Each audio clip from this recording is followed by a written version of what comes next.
The most impressive patient was, I had a patient and he worked from around 9:30 to around 4, sometimes 3:30. And he worked 4 or 5 days a week, mostly 4 days, but sometimes he'd work 5 days.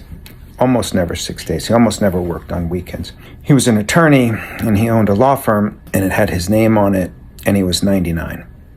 I talked to him about working at the age of 99, and he was very happy. And I've had a lot of patients who are in their 80s, late 80s, 90s, and they work doing their original occupation, and they're very happy. And they're some of the happiest and some of the most satisfied people. There's a very old study that I had read a long time ago. It was out of England, and they looked at the association of dementia with age of retirement, and people who in England retired at the age of 55 had double the rates of dementia compared with people who retired at the age of 65. It's an association thing, so it doesn't tell us what the cause is, whether it was a marker for not thinking or whether social engagement or sense of purpose or whatever, but it does give you some information about that association. And then there's the story of the people in Okinawa where they have a lot of centenarians who still work. In the United States, we're very attached to the idea of having a sufficient amount of money that we no longer have to work. But we also have jobs that we don't like and we don't enjoy, and we don't get joy of work. We don't get sense of accomplishment.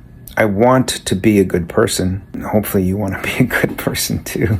And I have to find a way to do that, right? I have to have a plan. Some of what I do to be good is I do good work. Work is good. We have buildings, we have food, we have things, we have a society, and all of it is made possible by work. If nobody worked, we wouldn't have buildings, we wouldn't have roads, we wouldn't have grocery stores. It would be different. And also, we'd all have to do a lot of work to survive, probably more work. These people who go off grid and decide, I'm just going to live on my little mini farm and raise my food, they find out, well, this is a lot of work. It's more work. So we'd still work because we'd have to for survival, even if nobody worked. But the idea is that if we all work and do a good job and do good work, it helps us all to have a culture, a society, and we're all better for it. And so part of being a good person is doing good work. And when I retire, I lose that. In some important way, my identity changes. My importance changes. If my importance is less, then the fire under my feet to do good, to be good, to